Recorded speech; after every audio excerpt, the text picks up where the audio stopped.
మనమందరం కూడా ఈరోజు ఇక్కడ ఏకమయ్యాం. ఈరోజు నేను మీ అందరితో కూడా పంచుకునే కొన్ని విషయాలు నా మనసు నుంచి కూడా వస్తూ ఉన్నాయి. ఎప్పుడు ఊహించని విధంగా, ఎప్పుడు జరగని విధంగా, రాష్ట్రంలో ఎప్పుడు చూడని విధంగా మనలో ఏ ఒక్కరైనా కూడా తలెత్తుకొని తిరిగే విధంగానే పాలన సాగింది.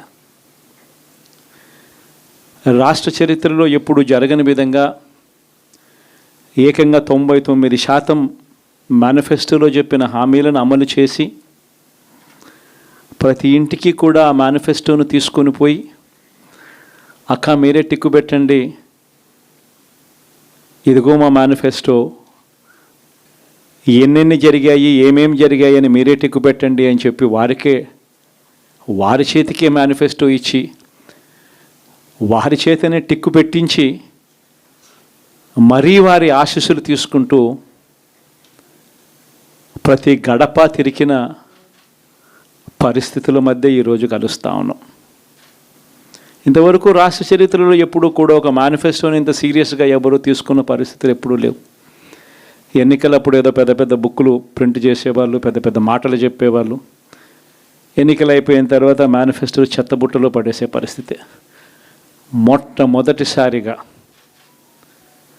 రాష్ట్ర చరిత్రలో ఎప్పుడు జరగని విధంగా ఒక ముఖ్యమంత్రి కార్యాలయానికి వస్తే మేనిఫెస్టో కనిపిస్తుంది. కలెక్టర్ కార్యాలయంలోకి వెళ్తే అక్కడ కలెక్టర్ కార్యాలయంలో మేనిఫెస్టో కనిపిస్తుంది. ఏ డిపార్ట్మెంట్కి వెళ్ళినా కూడా ఆ డిపార్ట్మెంట్లలో హెచ్ఓడీలు కానీ, సెక్రటరీలు కానీ ఎక్కడికి వెళ్ళినా కూడా వాళ్ళ కార్యాలయాలలో మన మేనిఫెస్టో కనిపిస్తుంది.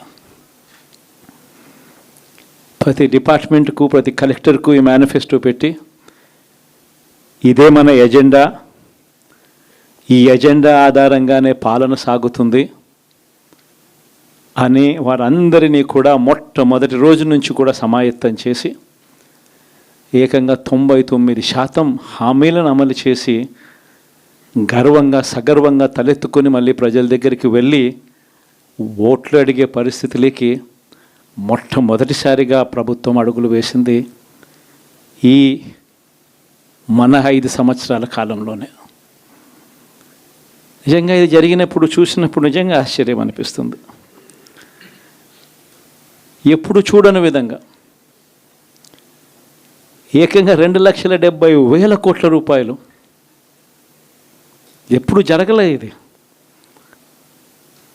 ఏ పథకం ఎప్పుడు ఇస్తామో, ఏ నెలలో ఇస్తామో ఏకంగా క్యాలెండర్ ముందే ప్రకటించి, ఆ సంవత్సరానికి సంబంధించిన క్యాలెండర్ ముందే ప్రకటించి, ఆ నెల వచ్చేసరికి ఆ బటన్ నొక్కడం, నా అక్క చెల్లెమ్మల కుటుంబాల ఖాతాలకు నేరుగా వెళ్ళిపోవడం ఎప్పుడు జరగల. నిజంగా ఒక్కొక్కసారి అనిపిస్తుంది,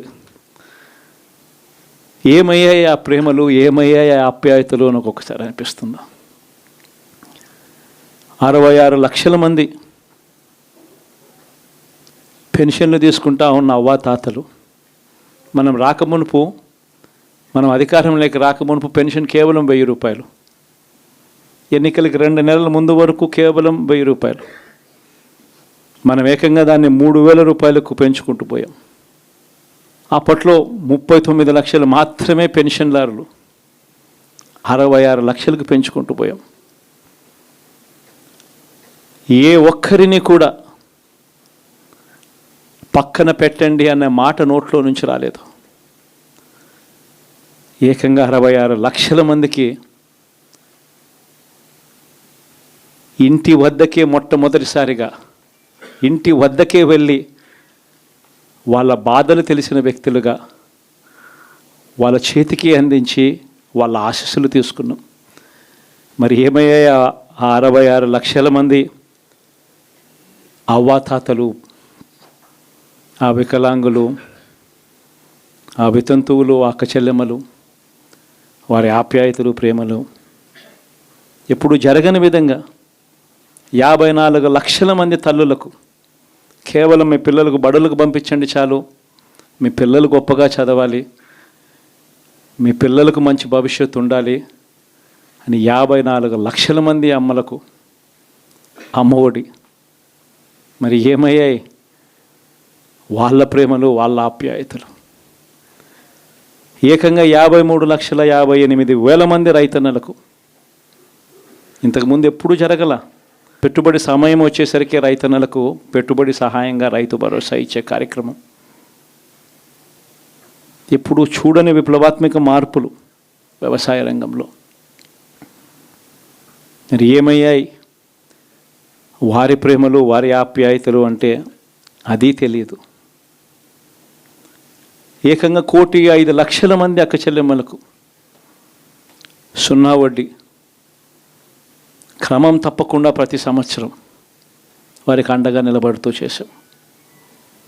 ఏకంగా 79 లక్షల మంది అక్క చెల్లెమ్మలకు పూర్తిగా అప్పులతో కుదేలైపోయిన పరిస్థితుల్లో అండగా నిలబడుతూ ఆసరా అనే కార్యక్రమంతో అండగా తోడుగా నిలబడ్డాం. మరి ఏమయ్యాయి వారి ప్రేమలు, ఆప్యాయతలు అంటే తెలియదు. 27 లక్షల అక్క చెల్లెమ్మలకు చేయూత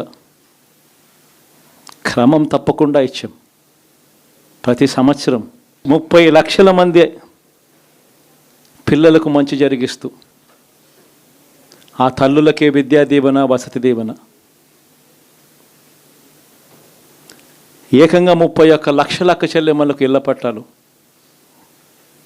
మరి ఏమయ్యాయి వారి ప్రేమలు, ఆప్యాయతలు అంటే తెలియదు. 22 లక్షల ఇళ్ళు గతంలో ఎప్పుడు చూడని విధంగా 3,60,000 మంది నా అక్క చెల్లెమ్మలకు కాపు నేస్తం, 4,96,000 మందికి ఈబీసీ నేస్తం నా అక్క చెల్లెమ్మలకు, 82,000 మందికి నేతన్న నేస్తం, 2,76,000 మందికి వాహనమిత్ర, 16 లక్షల మందికి తోడు అనే కార్యక్రమంతో ఆదుకోవడం, 3,38,000 మందికి చేదోడు, 1,10,000 మందికి పైగా మత్స్యకార భరోసా. ఎక్కడ ఎవ్వరికి కూడా క్రమం తప్పకుండా కోవిడ్ సమస్యలున్న సాకులు చూపలేదు. మంచి చేశాం. ఎప్పుడు చూడని విధంగా, ఎప్పుడు జరగని విధంగా పేదవాడు అనేవాడిని పేదరికం నుంచి బయటికి పర్మనెంట్గా తీసుకొచ్చే దానికోసం అడుగులు పడ్డాయి. అది జరగాలి అని అంటే క్వాలిటీ చదువుల వల్లే జరుగుతాయి అని చెప్పి మొత్తం విద్యారంగాన్ని మార్చాం. 3వ తరగతి పిల్లాడికి టోఫుల్ క్లాసులు, టోఫుల్ పీరియడ్, ఇంగ్లీష్ మీడియం బడులు, 6వ తరగతి నుంచే ఐఎఫ్పీలు, 8వ తరగతి పిల్లల చేతుల్లో ట్యాబులు. ఇప్పుడు చూడలేదు ఇవన్నీ, ఇప్పుడు జరగల. వైద్య రంగంలోనూ కూడా అలాంటి మార్పులే. ఏకంగా 25 లక్షల దాకా ఆరోగ్యశ్రీని విస్తరించాం. 1,050 ప్రొసీజర్లు ఉంటే 3,300 ప్రొసీజర్లకు తీసుకొని పోయాం. ఆరోగ్యశ్రీయే కాదు, ఆరోగ్య ఆసరా దగ్గర నుంచి గ్రామ స్థాయిలో విలేజ్ క్లినిక్ దగ్గర నుంచి ప్రతి పేదవాడికి తోడుగా ఉండం. ఎప్పుడు జరగలేదు ఈ మార్పులు. ఏకంగా 54,000 మంది డాక్టర్లు, నర్సులు, పారామెడిక్స్ రిక్రూట్మెంట్ గవర్నమెంట్ హాస్పిటళ్లలో చేసి ప్రతి పేదవాడికి అండగా ఉండడం. వ్యవసాయంలో కూడా విప్లవమే. ఏకంగా ఆర్బీకేలు చేయి పట్టుకొని నడిపిస్తూ గ్రామ స్థాయిలో కనిపించాయి.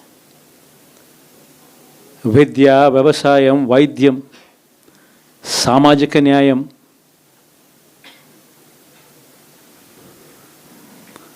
సుపరిపాలనలో ఎక్కడా కూడా తగ్గలేదు. మొట్టమొదటిసారిగా గ్రామ స్థాయిలో గ్రామ స్వరాజ్యానికి అర్థం చెప్పాం.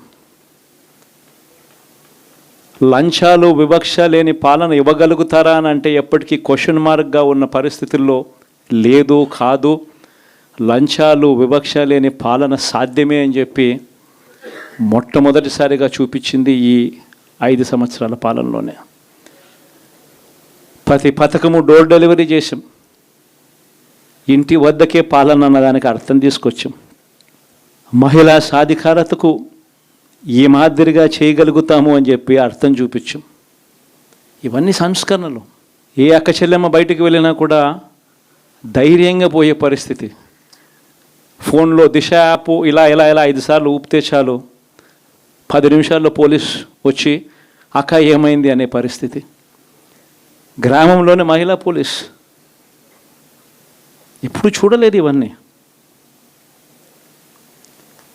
మరి ఇలాంటి గొప్ప మార్పులు, సంస్కరణలు ఇన్ని జరిగాక ఎప్పుడు చూడని పాలన ఈ మాదిరిగా ఇచ్చిన తర్వాత మరి ఎందుకు ఈ మాదిరిగా రిజల్ట్స్ వచ్చాయి? కనీసం ఇవేవి చేయకపోయిందంటే సరేలే ఇవన్నీ చేయలేదు కాబట్టి ప్రతిపక్షంలో కూర్చుంటున్నాము అనే దానికి అర్థం ఉండేది, ఇంత బాధ కూడా ఉండేది కాదు. కానీ ఇన్ని చేసిన తర్వాత, ఎప్పుడు చూడని మార్పులు తీసుకొచ్చిన తర్వాత ఇటువంటి రిజల్ట్ చూసినప్పుడు నిజంగా బాధ అనిపిస్తుంది. ఇంత జరిగిన తర్వాత కూడా ఏకంగా 40% ఓటు షేర్తో ఈరోజు ప్రతిపక్షంలో ఉన్నాం. ఇంత జరిగిన పిమ్మట కూడా ఈ రోజుకి కూడా మనం చేసిన మంచి ఎక్కడికి పోలేదు.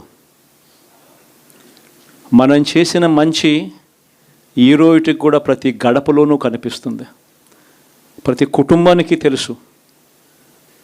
ఇంతకుముందు గతంలో ఎప్పుడు జరగని విధంగా నా కుటుంబానికి, నా ఇంటికి మంచి జరిగింది, అది వైఎస్ఆర్సీపీ పాలనలోనే జరిగింది అన్నది ప్రతి ఇంటికి తెలుసు. ఆ చేసిన ఆ మంచి ఎక్కడికి పోలేదు. ఆ మంచి ఎప్పటికీ మనకు శ్రీరామ రక్షగానే బ్రతికే ఉంటుంది. మనం చేసిన ఆ మంచి బ్రతికే ఉంది. విశ్వసనీయతకు అర్థం చెబుతూ జగన్ ఏదైనా చెప్పాడు అని అంటే మాట తప్పడు, మాట మీద నిలబడతాడు, మాట తప్పని పాలనే తాను ఇచ్చాడు అన్న విశ్వసనీయతకు అర్థం చెబుతూ మనం అందించిన పాలన కూడా ప్రజలు మర్చిపోరు. ఈరోజు కూడా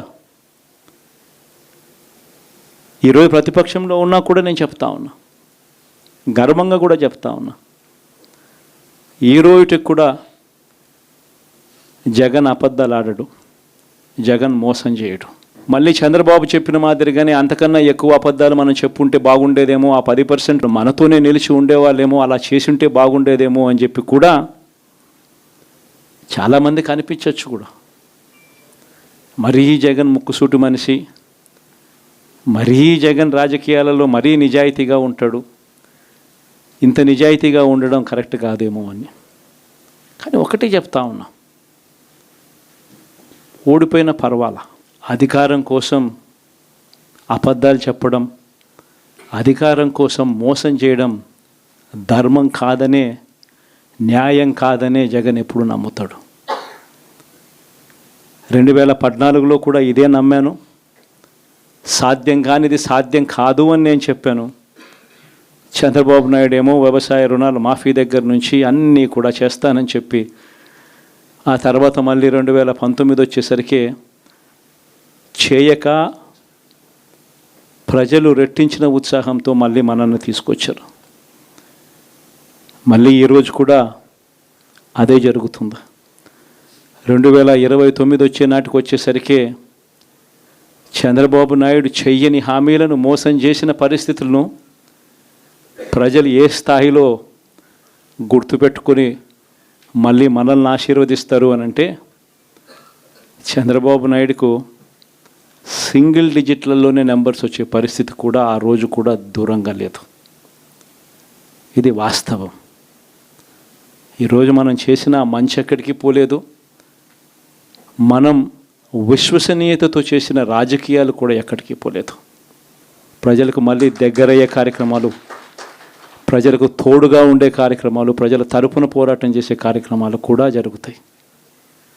అసెంబ్లీలో బహుశా మనం చేయగలిగింది తక్కువే ఉంటుంది, ఎందుకంటే మనకు వచ్చిన సంఖ్యాబలం కూడా చాలా తక్కువే. పైగా కౌరవ సామ్రాజ్యం లేకపోతా ఉన్నాం. ఏకంగా స్పీకర్ పదవికి తీసుకోబోయే వ్యక్తి ఎంత సిగ్గు లేకుండా సోషల్ మీడియాలో వైరల్ అవుతూ ఉంది వాళ్ళు మాట్లాడుతూ ఉన్న మాటలు. ఒకడంటాడు జగన్ ఓడిపోయాడు ఇంకా చనిపోలేదు అని ఒకడు అంటాడు, ఇంకా చావలేదు అని ఒకడు అంటాడు, ఇంకొకడు అంటాడు చచ్చేదాకా కొట్టాలి అని ఇంకొకడు అంటాడు. నిజంగా ఇలాంటి కౌరవ సామ్రాజ్యంలోకి మనం పోతా ఉన్నాం. ఆ వ్యక్తి ఇప్పుడు స్పీకర్ కాబోతున్నాడట. ఇలాంటి పరిస్థితుల మధ్య ఆ కౌరవ సామ్రాజ్యంలో అసెంబ్లీలో ఏదో మనం చేయగలుగుతామని చెప్పి నాకైతే నమ్మకం లేదు. కానీ పాపాలు పండే కొద్దీ ప్రజలతో కలిసి ప్రజల మధ్య నిలబడి పోరాటం చేసే కార్యక్రమాలు అయితే రాబోయే రోజుల్లో ముమ్మరంగా స్పీడ్ అందుకుంటాయి. అదే జగన్ పరిపాలనలో కులం చూడలేదు, మతం చూడలేదు, ప్రాంతం చూడలేదు, చివరికి ఏ పార్టీకి ఓటు వేశారని కూడా చూడలేదు. ప్రతి పథకాన్ని డోర్ డెలివరీ చేయించాడు జగన్, మన వైఎస్ఆర్ కాంగ్రెస్ పార్టీ. కానీ ఈరోజు కేవలం వాళ్ళ పార్టీకి ఓటు వేయలేదు అన్న ఒకే ఒక్క కారణంతో ఏకంగా మనుషులను కొడతా ఉన్నారంటే, ఆస్తులను ధ్వంసం చేస్తూ ఉన్నారు అని అంటే, ఓటు వేయని వారిని అవమానిస్తూ ఉన్నారు అని అంటే,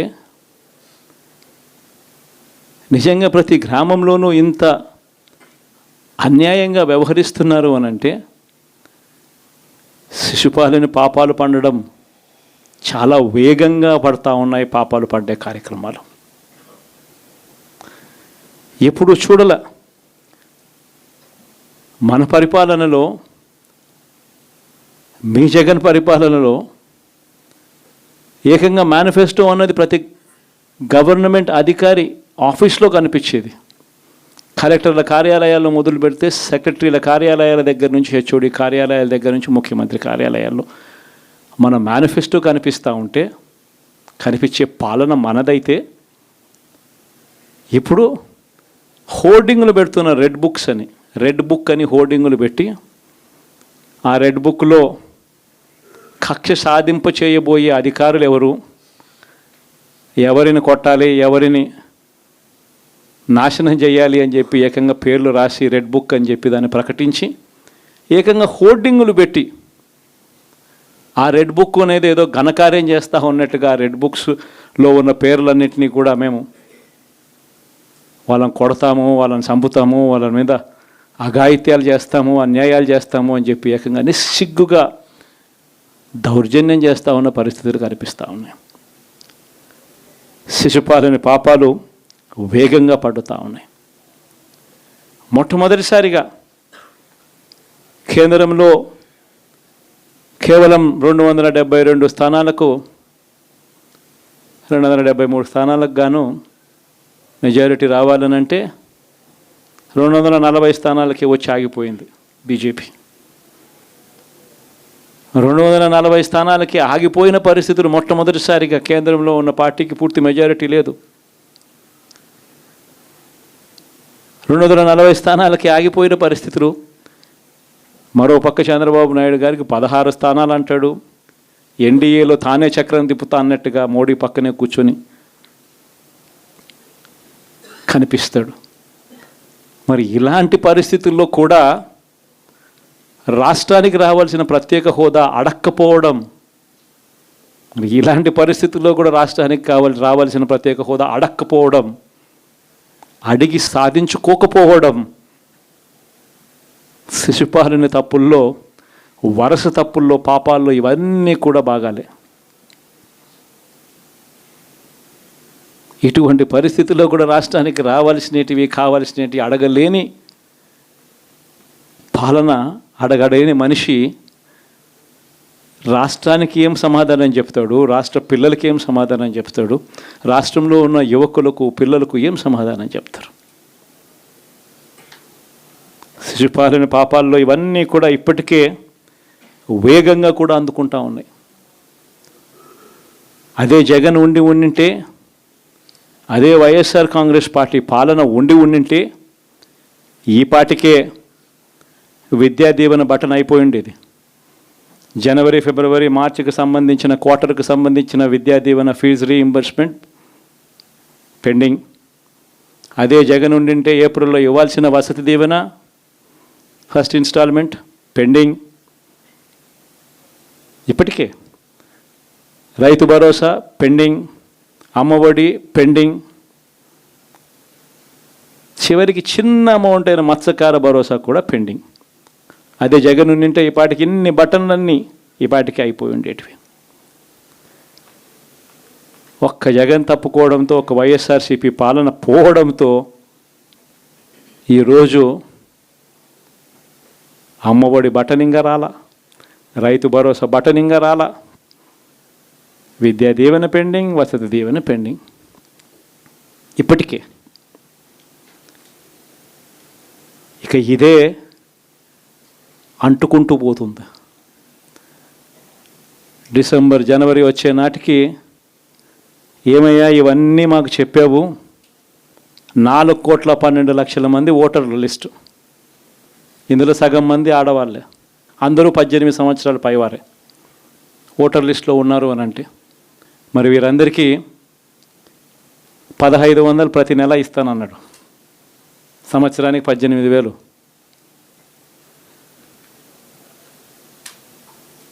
ఇందులో పెన్షన్లు తీసుకునే వాళ్ళు ఒక 30 లక్షల మందిని బహుశా ఆడవాళ్ళకి పక్కన పెట్టినా కూడా 65 సంవత్సరాల పైన ఉన్న వాళ్ళు అని పక్కన పెట్టినా మిగిలిన 1,80,00,000 మంది ఎదురు చూస్తున్నారు. అప్పుడే చంద్రబాబు వచ్చేసాడు, చాలా రోజులు అయిపోయింది, ఇంతవరకు మాకు రావాల్సిన 1,500 నెల నెల ఇస్తానన్న 1,500 ఇంకా రాలేదేమో అని చెప్పి రైతులు ఎదురు చూస్తూ ఉన్నారు. 20,000 పెట్టుబడి సాయంగా ఇస్తానన్నాడు, అది ఏమవుతుందని. దాదాపు 1,000,000 మంది పిల్లలు పైగా ఉంటారు, బళ్ళకు పోయే పిల్లలందరికీ ఇస్తామన్నాడు. అమ్మఒడి కింద వాళ్ళ పథకం ఏదైతే నేను దాని కింద 15,000 అని చెప్పి ఆ తల్లులకు 15,000 కోట్లు, దానికి వెయిట్ చేస్తూ ఉన్నారు. ఇవన్నీ వెయిట్ చేస్తూ ఉన్నారు. ఇవన్నీ ఏవి కూడా అడుగులు ముందును పడని పరిస్థితి. ఇవన్నీ కూడా డిసెంబర్, జనవరికి వచ్చేసరికి అన్నీ కూడా ఊపందుకుంటాయి, వేడందుకుంటాయి. హనీమూన్ పీరియడ్ అనేది ఆగిపోతుంది. వైఎస్ఆర్ కాంగ్రెస్ పార్టీ చేయాల్సిన పనులు చెప్తా ఉన్నా. ఈ ఓడిపోయాము అన్న ఈ భావన మనసులో నుంచి తీసేయండి. మనం చేసిన మంచి ప్రజల్లో ఇంకా ఉంది, ప్రతి ఇంట్లో గుర్తుంది, ప్రతి కుటుంబంలోనూ మనం చేసిన మంచి అక్కడికి పోలేదు. ప్రతి ఇంటికి మనం తలెత్తుకొని పోగలుగుతాం, తల దించుకొని కాదు, చెప్పిన పని చేయక కాదు, చెప్పిన పని చేసి తలెత్తుకొని పోగలుగుతాం ప్రతి ఇంటికి కూడా మనం. కేవలం చంద్రబాబు నాయుడు ప్రలోభాలకు మోసపోయిన పరిస్థితుల మధ్య మనకు అంతో ఇంతో అపజయం ఏదైనా జరిగిందేమో.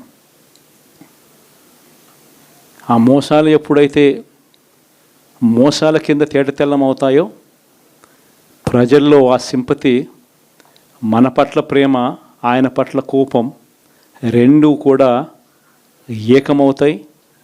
మనల్ని గొప్ప మెజారిటీలతో మళ్ళీ మనల్ని తీసుకొస్తారు. సో మనం చేయాల్సింది ఏమిటి అని అంటే, ప్రజల మీద మనం కోప్పడాల్సిన అవసరం లేదు, పని లేదు. మోసపోవడం అన్నది ఒక్కొక్కసారి జరుగుతూ ఉంటాయి. మోసపోయిన వాళ్ళకందరికీ కూడా మనం అండగా ఉన్నాము అన్న భరోసా ఇవ్వడం మనం చేయాల్సిన పని. మరీ ముఖ్యంగా మన కార్యకర్తలను మనకు తోడుగా ఉండడం, ఇది మాత్రం ఖచ్చితంగా చెప్తా ఉన్నా. ఇష్టం వచ్చినట్టుగా ఎప్పుడు చూడని విధంగా ఈరోజు కార్యకర్తల మీద దాడులు జరుగుతూ ఉన్నాయి, పార్టీ సానుభూతి పరుల మీద దాడులు జరుగుతూ ఉన్నాయి, పార్టీకి ఓటు వేయలేదు అని ఓటు వేసిన వారిని మీద దాడులు జరుగుతూ ఉన్నాయి.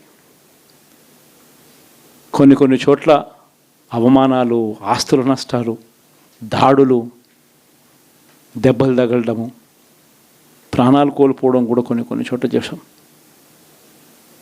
వీళ్ళందరికీ కూడా నేను మీ అందరికీ కూడా నేను చెప్పేది ఒకటి, వీళ్ళందరికీ భరోసా ఇవ్వాలి. ఎక్కడ మీ నియోజకవర్గంలో ఎక్కడ ఏమి జరిగినా కూడా పోండి,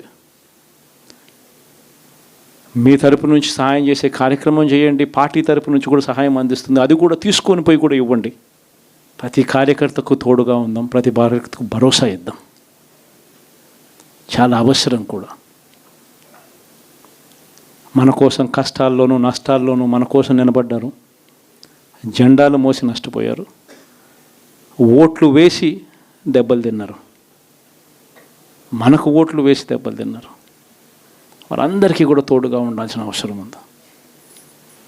ఇదొక్కటే కాకుండా మన ఎంపీటీసీలు, మన జెడ్పీటీసీలు, మన కౌన్సిలర్లు, కార్పొరేటర్లు, వీళ్ళందరికీ కూడా భరోసానే ఇవ్వాలి. మాట్లాడండి. మన పార్టీ మీద అభిమానం చూపించే ఏ వ్యక్తి అయినా మన కార్యకర్తే. ఇలాంటి వాళ్ళందరికీ కూడా తోడుగా ఉండే కార్యక్రమాలు ఖచ్చితంగా జరగాలి. ఇవన్నీ కూడా ఖచ్చితంగా చేయమని మిమ్మల్ని అందరినీ కూడా కోరుతా ఉన్నా. సీరియస్గా నేను చెప్పిన ఈ విషయాలన్నీ కూడా పరిగణలోకి తీసుకోమని కోరుతా ఉన్నా. అండ్ ఇంతవరకు సినిమా జరిగింది ఓన్లీ ఇంటర్వెల్లే. శకుని పాచికల్లో కౌరవులు పాండవుల మధ్య యుద్ధం కూడా గమనిస్తే శకుని పాచికలు అనే సబ్జెక్టు ఓన్లీ ఇంటర్వెల్లే. అప్పుడు శ్రీకృష్ణుడు సమక్షంలోనే జరుగుతుంది. శ్రీకృష్ణుడు ఉండగానే పాండవులు ఓడిపోతారు, శకుని పాచికలతోనే ఓడిపోతారు. ఎప్పుడైనా కూడా మంచే గెలుస్తుంది, ధర్మమే గెలుస్తుంది, విశ్వసనీయతే గెలుస్తుంది, న్యాయం నిజం గెలుస్తుంది, ధర్మమే గెలుస్తుంది. మనం ధర్మం వైపునే ఉన్నాం, ధర్మంగానే రాజకీయాలు చేశాం, విశ్వసనీయతతోనే రాజకీయాలు చేశాం, తలెత్తుకొని ఉండే మాదిరిగానే రాజకీయాలు చేశాం. తల దించుకొని పోయే రాజకీయాలు ఎప్పుడూ చేయలేదు. ఒక అర్జునుడు మాదిరి గెలిచి వస్తాడు, ప్రజలు ఆశీర్వదిస్తాడు. కాబట్టి ప్రతి ఒక్కరు ఇది గుర్తుపెట్టుకోండి.